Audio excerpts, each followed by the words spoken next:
우리 한 목소리로 고백합니다. 지금은 가만히 말씀을 들을 시간입니다. 한 번 더 인사하겠습니다. 한 번 더 고백합니다. 지금은 가만히 말씀 들을 시간입니다. 제가 고등학교 때 이제 본 영화 중에 보고 나서 나름 충격을 받은 영화가 하나 있습니다. 그 포레스트 검프라는 영화인데요. 영화의 내용은 주인공 포레스트 검프가 달리는 장면이 참 많이 나와요. 어릴 때부터 달리기를 시작한 그가 잘 달린다는 이유로 이제 미식축구 선수가 되기도 하고, 또 베트남 전쟁에 가서는 또 잘 달리는 것으로 많은 사람을 살리고 그런 장면들이 나옵니다. 그러다가 이제 포레스트 검프가 자기가 좋아하는 여자와 헤어지고 나서 그냥 아무 이유 없이 달리기 시작해요. 한참을 달립니다. 그러다가 해변가까지 도착을 한 거예요. 더 이상 갈 길이 없으니까 또 방향을 바꿔서 또 열심히 달립니다. 또 길이 끝나면 또 방향을 바꿔서 열심히 달려요. 그냥 그렇게 2년을 달립니다. 한 2년 정도 달리니까 사람들이 신기해하는 거예요. 관심을 갖기 시작합니다. 그러면서 사람들이 오해하면서 이렇게 생각하는 거예요. 야, 저 사람 뭔가 대단한 뜻이 있어서 달리나 보다. 우리도 한번 같이 달려서 그 뜻이 무엇인지 발견해보자. 저 가운데 무슨 답이 있는지 한번 찾아보자. 그리고 맹목적으로 달려가요. 제가 충격받은 장면이 바로 이 모습입니다. 비록 사춘기 시절이지만 사람들이 맹목적으로 그냥 막 달려가는 걸 보고, 야, 저게 인생이구나. 이게 내가 왜 달려가는지도 모르고 달려가도 답이 있는 것도 아닌데 그냥 열심히 막 무조건 따라서 달리는 거예요. 사실 지금도 많은 사람들이 그렇게 살고 있거든요. 그런데 삶은 열심히만 달린다고 해서 답이 있는 게 아니죠. 지칠 만큼 지칠 때까지 달린다고 해서 답이 있는 게 아니죠. 또 하나 제가 나누고 싶은 책이 있는데요. 이 고도를 기다리며라는 책입니다. 이 책을 보면 이제 희곡 극본인데 두 남자가 서로 대화하면서 이 고도를 기다리는 그런 내용인데, 고도가 어떤 존재인지 누군지도 안 나오고 왜 기다리는지도 안 나와요. 그냥 기다려요. 내용이 이런 겁니다. 두 남자가 이제 대화하는 거예요. 한 남자가 야, 이제 가자. 그럼 다른 남자가 안 돼. 왜? 고도를 기다려야지. 아, 맞다. 고도를 기다려야지. 그럼 기다려요. 또 무슨 대화하다가 아, 이제 그만 가야지. 야, 안 돼. 왜? 고도를 기다려야지. 아, 맞다. 고도를 기다려야지. 고도가 누군지 나오지도 않아요. 언제 오는지 그것도 알려져 있지 않아요. 그냥 기다려요. 이게 삶이죠. 사람들이요, 기다림이 힘들다고 말하지만 어쩌면 오늘 사람들이 하루하루 견디는 이유 중에 하나가 이 기다림 때문이에요. 내일은 좋아지겠지. 내일은 좀 더 나아지겠지. 그냥 무엇인지도 모를 그걸 그냥 기다려요. 근데 기다린다고 해서 고도가 오는 것은 아닙니다. 지칠 때만큼 달린다고 답이 있는 게 아니고요. 기다리고 기다린다고 해서 막연히 좋아질 그날 그 답 찾는 게 아니라는 거예요. 그래서 성경은 이렇게 말합니다. 사람이 떡으로만 살 것이 아니요 하나님의 입으로 나오는 모든 말씀으로 살 것이다. 열심도 답이 아니고 기다림도 답이 아니고 말씀이 답이다. 복음서에 보면 참 재밌는 게 문제 해결이요, 예수님의 입술에서 시작합니다. 죽은 아이를 보고 예수님이 달리다굼 소녀야 일어나라 그랬더니 살아나요. 심지어 어떤 로마의 장교는 예수님께 와서 예수님, 제 하인이 병들었는데 치료해 주세요. 그랬더니 예수님이 그래, 내가 가서 치료해 주겠다. 그때 그 장교가 뭐라 그러냐면 아닙니다 예수님, 말씀만 하옵소서. 안 오셔도 됩니다. 예수님은 말씀만 하셔도 하인이 나을 거예요. 그래서 예수님은 말씀만 하셨는데 정말 그 하인이 낫습니다. 하나님의 말씀이 답이라는 거예요. 지금도 마찬가지입니다. 하나님의 말씀이 그 사람 찾아오면 새로운 삶의 길이 열립니다. 시편 119편에 이렇게 말하죠. 주의 말씀은 내 발의 등이요 내 길의 빛이다. 하나님의 말씀이 우리에게 다가오면, 하나님이 우리에게 이렇게 말씀을 주시는 이유, 내가 길이 되어줄게, 내가 빛이 되어줄게, 우리에게 말씀하시는 거죠. 내 힘으로 많이 해봤는데 안 되잖아요. 지칠 때까지 달려봤는데 답이 되지 않습니다. 시간이 지나면 좋아지겠지 기다려봤는데 답이 없죠. 원래 답은 내가 가지고 있지 않습니다. 그러니 이제 하나님 말씀을 들을 시간입니다. 지금은 가만히 말씀을 들을 시간입니다. 오늘부터 이제 예수님이 말씀하신 비유에 대해서 함께 살펴보려고 해요. 특히 오늘 본문은요, 예수님께서 비유로 말씀하신 그 이유가 나와요. 핵심이 뭐냐면 예수님은 생명을 주시려고 말씀을 하시는데 사람들은 그걸 듣지 않더라, 그 이야기예요. 15절에 보면 이 백성들의 마음이 완악하여져서 그 귀는 듣기에 둔하고 눈은 감았으니 이는 눈으로 보고 귀로 듣고 마음으로 깨달아 돌이켜 내게서 고침을 받을까 두려워하노라. 그러니까 사람들이 말씀을 듣지 않는 이유가 말씀 듣고 삶을 돌이켜서 내 삶이 고쳐질까 봐, 내 영혼이 살아날까 봐, 그게 두려워서 말씀을 안 듣는다는 거예요. 목사님 무슨 말입니까? 사실 우리 주변을 봐도 그래요.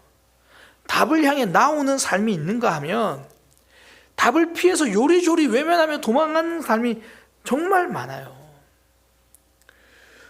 저는 목회하면서 참 많이 만나는데요. 어떤 분이 혼자 열심히 참 많이 고민해요. 고민하고 걱정하고 어떻게 하지? 그럼 옆에 분이 또 이제 좋은 이야기를 해줘요. 목사님께 가서 상담 받아봐. 목사님께 한번 이야기해봐. 그러면 아니야, 괜찮아. 왜? 목사님이 무슨 말 할지 다 알아. 그러니까 많은 경우에 본인도 이미 답을 알고 있다는 거예요. 가면 무슨 이야기 들을지, 무엇이 답인지 아는데 그 답을 마주하기가 싫다는 거죠. 답을 피하면서 도망가는 그런 인생입니다. 어떤 사람이 이제 살이 너무 쪄가지고 고민인 거예요. 제 이야기 아닙니다. 살이 너무 쪄서 고민인 거예요. 보니까 이제 옷도 막 맞는 게 없고, 그리고 건강검진을 갔는데 수치도 다 안 좋. 제 이야기 아닙니다. 수치도 막 안 좋다 막 그러니까 이 사람이 이제 친구랑 대화를 하다가 나 진짜 살이 쪄서 큰일이야. 내가 살만 뺄 수 있으면 악마가 뭘 시켜도 내가 다 하겠어. 그렇게 이야기를 한 겁니다. 그날 이제 잠을 자는데 정말 밤에 꿈에 악마가 나타난 거예요. 그래서 하는 말, 오늘 낮에 네가 한 말을 다 들었다. 정말 너는 살을 뺄 수만 있다면 뭐라도 하겠냐. 그 말 듣고 고민이 되는 거예요. 가만히 고민을 해보다가 그래, 내가 이대로 살 수는 없지. 그래가지고 네, 정말 살만 빼주신다면 시키는 건 뭐라도 하겠습니다. 그때 악마가 이렇게 말해요. 좋다. 그러면 적게 먹고 운동 많이 해라. 시키는 거 뭐라도 하겠다며? 그럼 적게 먹고 운동 많이 해라. 이것만큼 정확한 답은 없어요. 그리고 다 알아요. 그런데 외면해요. 대신 다른 답을 찾으려고 해요. 검색하죠. 먹으면 살 빠지는 음식이 뭐가 있나요? 그런 거 없어요. 하기 싫으니까 답을 외면하는 그런 인생이죠. 경기도에서 이제 목회하고 계신 한 목사님이 서울로 이사 가는 한 성도랑 이제 전화한 내용을 저한테 알려주시더라고요. 그 성도가 서울로 이제 이사를 가면서 이제 처음에 한두 번은 경기도까지 교회로 예배를 드리러 오시다가 이제는 예배를 드리러 안 오시더라는 거예요. 그러면서 근처에 있는 교회도 안 가신다, 그런 얘기를 하더라고요. 전 제일 처음에 그 얘기 하길래 우리 교회로 소개해 주신다 그 얘기인 줄 알았어요. 그런 얘기는 아니고 이야기하면서 말씀해 주시는데 그 성도에게 전화를 했대요. 전화를 해서 집사님 이러해서 요즘 어떻게 지내세요? 목사님 저 이렇게 지냅니다. 어떻게 근처에 있는 교회는 정하셨나요? 사실 교회 안 나가고 있어요.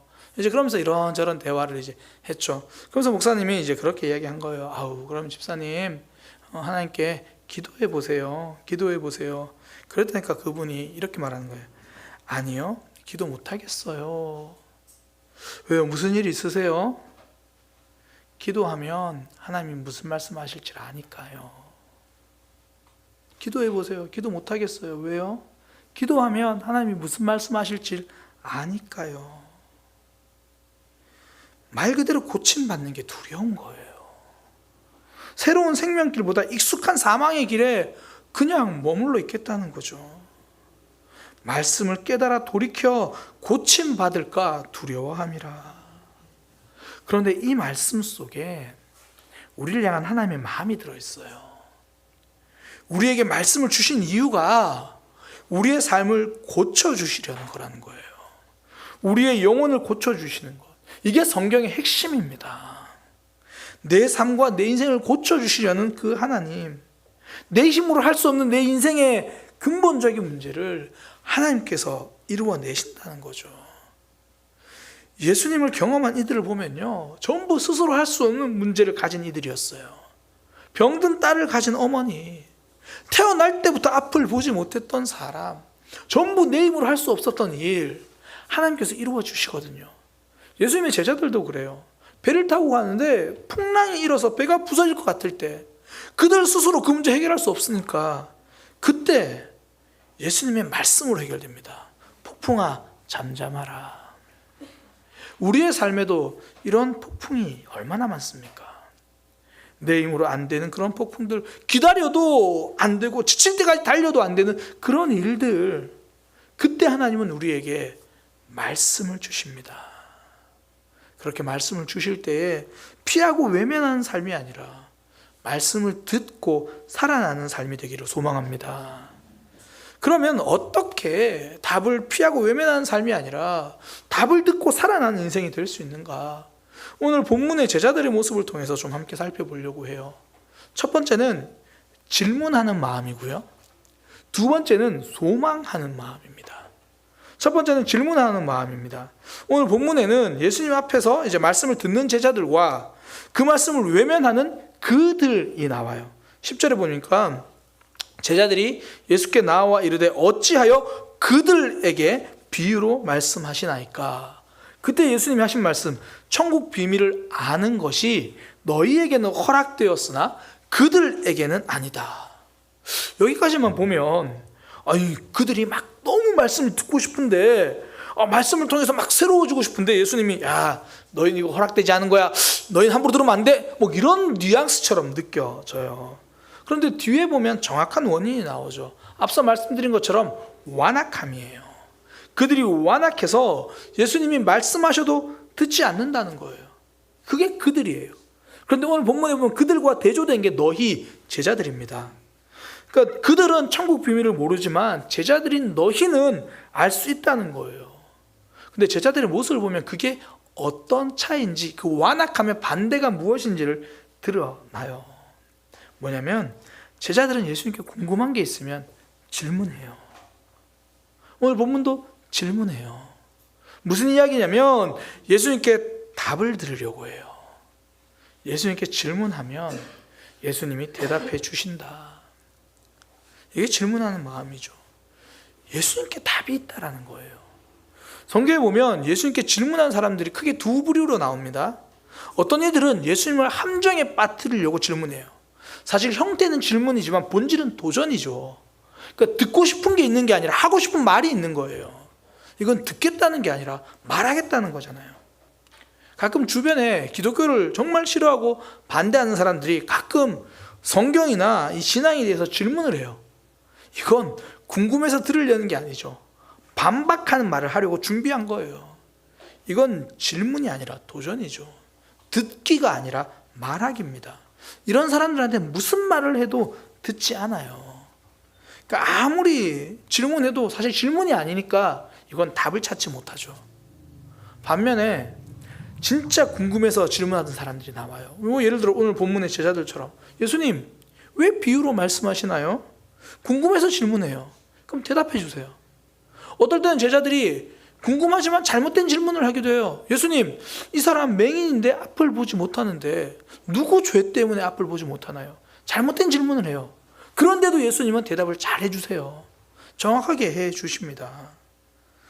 예수님은 진짜 질문하면 우리에게 진짜 대답해 주세요. 기도에 대한 많은 책들이 공통적으로 하는 말이 있습니다. 정말 기도 응답을 받고 싶고 정말 하나님의 뜻이 무엇인지 알고 싶으면 먼저 내 생각을 내려놓으라는 거예요. 정말 그분의 뜻을 묻고 싶다면, 듣고 싶다면 내 생각부터 내려놓은 채 질문하라. 대부분 사람들은 내 생각을 이미 정해놓고 하나님 내 생각이 맞습니까 안 맞습니까? 이거 질문하거든요. 그러니 자꾸 엉뚱한 대답을 듣기도 하고 대답이 안 들리기도 하고 그런 거죠. 하나님, 갈림길에 서서 저 오른쪽으로 갈까요? 왼쪽으로 갈까요? 자기 마음은 오른쪽으로 가고 싶은데 하나님께 묻는 거예요. 하나님, 오른쪽으로 갈까요? 왼쪽으로 갈까요? 일단 정해놓고 질문해요. 하나님 그렇게 말씀하시죠. 하나님은 계속 말씀하시는 거예요. 야, 뒤돌아가라. 뒤돌아가라. 내가 둘 중에 하나로 정해놓으니까 뒤돌아가라는 말씀은 그게 하나님 응답으로 안 들리는 거예요. 어떨 때 하나님은 야, 너 지금은 기다려라. 어딜 가냐 기다려라. 하나님, 오른쪽인가요? 왼쪽인가요? 야, 기다리라니까. 하나님, 오른쪽인가요? 왼쪽인가요? 내 생각을 내려놓지 않으니까 답이 들리지 않아요. 이건 질문하는 마음이 아니죠. 강요하고 설득하려는 마음이죠. 저 정말 대화하다가요, 저 이런 경험 정말 많이 해요. 대화하다가 뭐 이런저런 이야기를 해요. 그러면 나중에 제가 했던 대화의 맥락은 다 사라지고 자기가 원하는 거 듣고 그래요. 목사님 이렇게 하자고 했어. 제가 이제 미설이랑 대화를 하다가 예를 들어 이런 거예요. 미설아, 구역교사 구역 모임 하는 거 쉽지 않지, 어렵지. 한 번쯤은 구역 모임 진짜 다음 주 그지 구역 모임 쉬었으면 좋겠다, 그지? 그렇게 이야기를 했어요. 그래도 우리가 구역 모임 필요하지 않냐. 그러니까 미설이가 딱 마치자마자 전사님께서 전사님, 목사님이 다음 주 구역 모임 쉬재요. 정말 듣지 않죠. 앞뒤 다 잘라서. 근데 말씀도 그렇게 들어요. 하나님이 말씀을 통해서 우리의 삶에 새로운 일을 하기를 원하시는데 듣지를 않아요. 그냥 내 생각이 사로잡혀서 다 편집해요. 이렇게 자르고 저렇게 자르고. 왜 악마의 편집 있잖아요. 그 예능 프로에서 왜 흔히 악마의 편집이라는 게 구설수에 오르잖아요. 뭐 TV에서 뭔가 악역이 있어야 시청률이 오르니까. 정말 착한 사람인데 이 농담으로 한 말을 진담인 것처럼 뭐 진지한 배경음악 깔아서 그것만 딱 자르고, 평소에 늘 사이좋게 지내는데 한두 번 그냥 의견이 다른 거를 되게 크게 편집해가지고 저 사람 굉장히 나쁜 사람처럼, 그걸 악마의 편집이라고 이야기를 하죠. 진짜 악마의 편집의 원조는 악마입니다. 우리에게 하나님의 말씀 그렇게 들으라는 거예요. 정말 들어야 될 말씀을 불편하게 편집해서 잘라내고, 그냥 오늘은 좀 힘됐어, 위로됐어, 좋은 말이야, 그것만 골라 듣고, 내가 꼭 실천해야 하는 말은 그거 편집해서 잘라내고, 이 정도는 그래, 나도 이 정도는 교회 다니니까 해야지, 이런 말만 듣게 하고 악마의 편집으로 듣게 해요. 그러니 내 삶에 하나님의 역사가 나타날 수가 없죠. 그래서 필요한 게 질문하는 마음입니다. 하나님께 있는 그대로 답을 듣겠다고, 하나님이 답이다라고 인정하는 신앙, 하나님께 답을 듣고 싶어하는 것, 이게 믿음이죠. 제가 아는 분이 이런 기도 제목을 내더라고요. 어떻게든 주의를 지킬 수 있는 삶이 되게 하소서. 그분이 다른 분들과 함께 일을 하다 보니까 나 혼자만의 결단으로는 주의를 지키기가 상황이 쉽지 않아요. 그러니 그걸 1년 기도 제목으로 삼는다는 거예요. 물론 그런 상황에서도 이겨내고 결단해서 나오면 좋겠지만, 저는 그 마음이 참 귀하더라고요. 하나님, 정말 내가 주의를 지키게 해주세요. 그러니까 내 열심으로만 사는 게 내 인생의 답이 아니라는 거죠.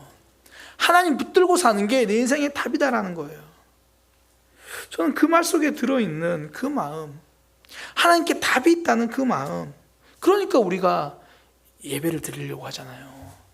그러니까 우리가 하나님께 나와 기도하려고 하죠. 말씀 시간에 어쨌든 이 말씀 붙들려고 하는 거예요. 내가 찾지 못한 내 인생의 답, 하나님이 주실 거니까. 내가 모르는 방향, 하나님이 알려주실 거니까. 하나님께 답을 구하면 하나님이 답이 되십니다. 이게 신앙이에요. 정말 단순한 원리. 내 답을 찾지 않고 하나님께 답을 구하면 하나님이 답이 되신다. 이게 바로 질문하는 마음이죠. 다른 말로 하면 이렇게 되겠죠. 이 말씀에 내 삶을 향한 답이 있다는 거예요. 오늘 내게 주신 말씀에 내 삶을 향한 답이 있다. 그 마음, 내 상황, 하나님께서 이런 마음으로 내가 고백할 때 우리 인생 하나님 열어주시는 거죠. 그게 산상수훈에 심령이 가난한 자는 복이 있나니 천국이 저들의 것이다. 심령이 가난하다는 건요, 하나님을 향해 간절한 마음이 있다는 거예요.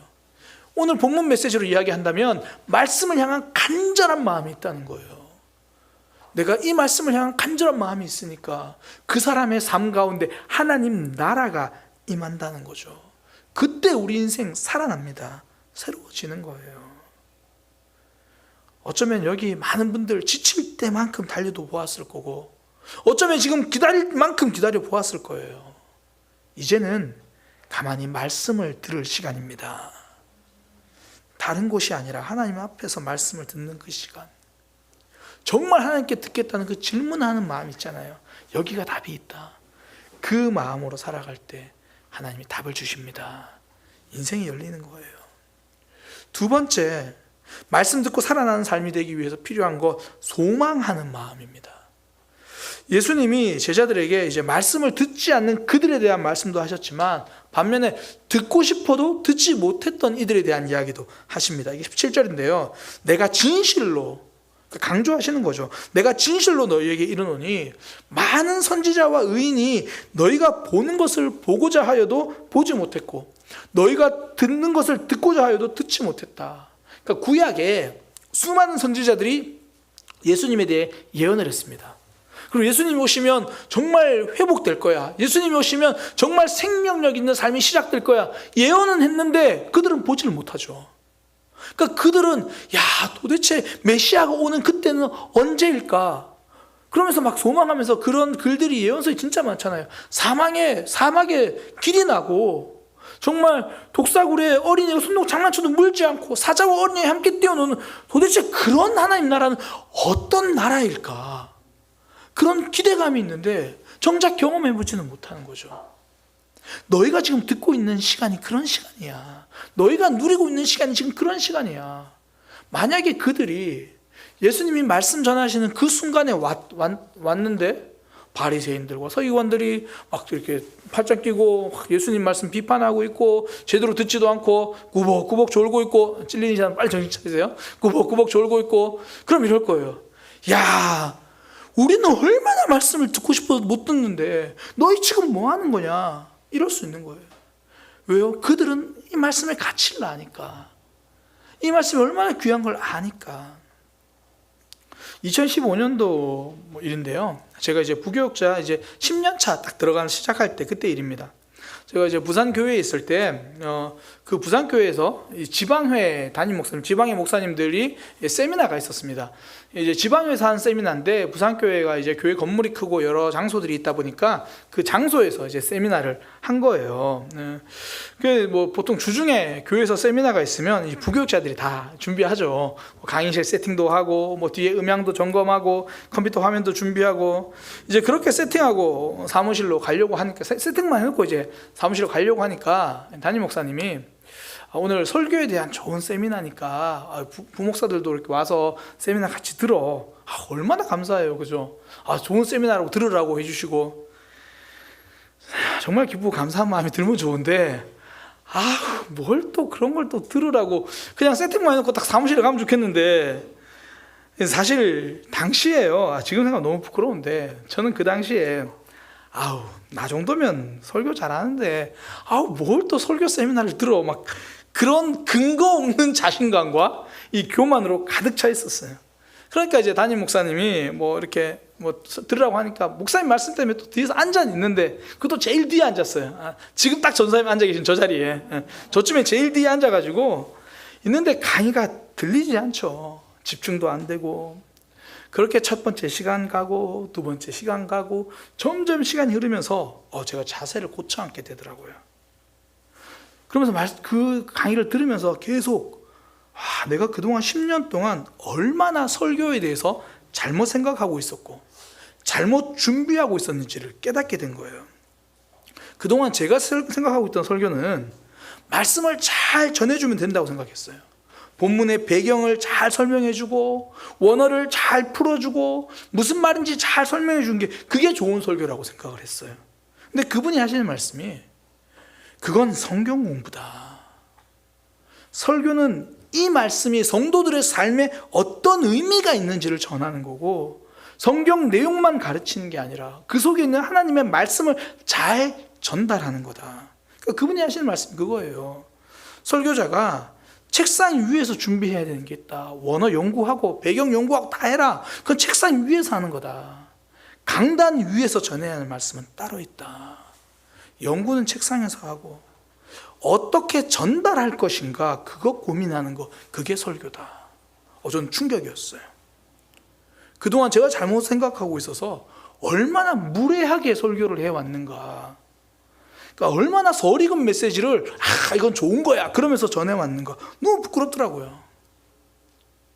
그래서 제가 강의를 마치자마자 그분을 막 찾아갔어요. 그리고 제가 그 이후에도 담임 목사님들끼리 모여서 이제 그분에게 배우기 시작하는데, 막 담임 목사님 찾아서 목사님 저도 배우면 안 돼요? 막 그랬어요. 가치를 아니까 간절해지더라는 거예요. 하나님의 말씀이 그렇습니다. 말씀이 내 삶에서 정말 답이 된다는 그 가치를 알면 간절해지는 거예요. 이게 소망하는 마음입니다. 이 말씀이 내 삶에 그대로 이루어지기를 소망하는 거예요. 어떤 분이 그런 말씀 하시더라고요. 금요 기도회가 기다려진대요. 월요일에서 금요일까지 회사에서 지치고 삶이 고단한데 금요 기도회 가서 찬양하고 말씀 듣고 기도하면 길이 보이더라는 거예요. 답답했던 마음에 답이 되기도 하고, 때로는 슬픈 마음에 위로도 되고, 어떨 때는 왜 바쁘게 사느라 하나님 놓치고 살았는데 그렇게 혼자 방황하는데 말씀 들으니까 정신이 번쩍 들더라는 거죠. 그러니 금요기도의 시간이 기다려지고 소망이 되고, 이게 말씀을 소망하는 마음이죠. 이 말씀이 내 삶에 답이 된다는 걸 아니까. 말씀은 곧 우리 삶을 향한 하나님의 약속입니다. 그리고 실제예요. 하나님이 아브라함에게 자녀를 주겠다. 이삭이 진짜 태어나잖아요. 이스라엘 백성들에게 내가 너희 지금 노예로 있지만 애굽에서 건져내겠다. 이스라엘 백성들도 안 믿었어요. 그들도 처음에는 부정적이었어요. 괜히 우리 괴롭히려는 거 아니야? 그들은 안 믿었지만 하나님은 그 약속을 실제로 이루어 내십니다. 하나님이 말씀하시니까 그대로 이루어지더라는 거예요. 주일에 나에게 들리는 말씀, 그거 내게 해주신 하나님의 약속입니다. 나를 그렇게 만들어주겠다. 그러니 모든 말씀은요, 다 나를 향한 하나님의 약속이에요. 이걸 믿는 게 믿음입니다. 이것을 소망하는 마음으로 들을 때 내 삶의 역사가 일어나는 거예요. 복음서에 보면 굉장히 무서운 이야기가 하나 있습니다. 예수님이 고향에 가셨을 텐데요, 그때 사람들이 예수님을 믿지 않아요. 그러니까 이렇게 말하는 거죠. 예수님 고향에 있는 어릴 때부터 예수님을 봐왔거든요. 그러니까 하는 말이 저 목수 아들 아니야? 목수 아들이 무슨 말씀을 전한다고, 에이 뭘 하겠어. 근데 성경에 보면 이렇게 표현되어 있어요. 예수님을 그곳에서 예수님은 기적을 행하지 못하셨더라. 예수님이 기적을 행하지 못하셨더라. 전 이 표현이 정말 무섭게 다가왔어요. 정말 예수님이 기적을 못하셨을까요? 아니죠. 하실 수 있죠. 그런데 하나님의 역사를 막아버린 삶에 대해서 하나님이 이렇게도 표현하시는구나. 더 이상 역사가 아예 없을 것처럼 예수님도 못하셨다라고 그렇게 표현하시는구나. 말씀에 대한 기대감이 없으니 하나님의 역사가 일어나지를 않는다는 거예요. 그 삶에 아무런 일이 일어나지 않습니다. 기적이 막혀버린 삶이죠. 반대로 죽을 위기에서도 기적을 경험하는 사람도 있었어요. 사도 바울인데요, 그가 배를 타고 로마로 갈 때 엄청난 태풍이 불어서 배가 다 부서지게 되어 있습니다. 그때 그날 밤에 하나님께서 이제 바울에게 말씀하시거든요. 사도행 27장에 보면 안심하라, 너희 중에 생명은 아무도 손상이 없을 거다. 하나님 다 알려주세요. 그 이야기를 이제 바울이 서서 사람들 앞에 말하는 겁니다. 그래서 하는 말이, 지난밤에 하나님이 나한테 말씀하셨습니다. 하나님이 저에게 바울아, 너는 로마 황제 앞에서 설 거다. 그리고 너와 함께한 사람들은 생명이 한 명도 다치지 않을 거다. 그러면서 하는 말, 그러므로 여러분이 안심하라. 나는 내게 말씀하신 그대로 되리라고 하나님을 믿노라. 나는 내게 말씀하신 그대로 될 거라고 하나님을 믿습니다. 나는 주일에 내게 주신 말씀 그대로 되리라고 하나님을 믿습니다. 이게 소망하는 마음입니다. 하나님이 내게 주신 말씀이 내 삶에 이루어질 거다. 성경 제일 처음에 창세기에 보면요, 세상을 창조하기 전에 혼돈과 공허, 깊은 어둠이 있었대요. 그때 하나님이 말씀하시니까 거기서 빛이 생깁니다. 그때 하나님이 말씀하시니까 아무것도 없는 장소에 하늘이 생기고 사망의 장소가 생명이 넘치는 장소가 돼요. 하나님의 말씀이 들어오는 게 곧 창조입니다. 그것이 곧 실제고 생명입니다. 이 말씀이 우리의 삶에 들어오면 내 인생에도 창조의 역사가 일어나는 거예요. 혼돈의 질서가 생기고 공허한 삶이 충만해지고 깊은 어두움이 새로운 빛이 됩니다. 성도는 이걸 믿는 사람입니다. 이걸 소망하는 사람이에요. 그 소망하는 마음 위에 역사의 능력이 나타납니다. 내게 오늘 말씀하신 그대로 되리라고 나는 믿습니다. 이번 주일에 내게 주신 말씀 그대로 내 삶에 이루어질 것을 나는 믿습니다. 제가 서론의 포레스트 검프 이야기로 시작했습니다. 지치도록 열심히 달리지만 답이 없는 삶. 그 영화에 보면요, 포레스트 검프가 한참을 달리다가 갑자기 멈춰요. 갑자기 멈추고 사람들도 당황해서 멈춰요. 그때 검프가 딱 이렇게 말합니다. 이제 집에 가야겠어요. 그리고는 집으로 돌아가요. 저는 그 이야기를 이렇게 말하고 싶습니다. 이제 말씀 앞으로 가야겠어요. 이제 말씀 앞으로 가야겠어요. 지치도록 달려봤습니까? 한참을 기다려 보았습니까? 이제 말씀 앞으로 가야 합니다. 내게 생명 주신 그 말씀, 그 앞으로 갈 수 있는 그 말씀, 하나님께 답이 있다는 질문하는 마음으로, 그 말씀 내 삶에 그대로 이루어지겠다는 소망하는 마음으로 살아가는 저와 여러분이 되기를 소망합니다.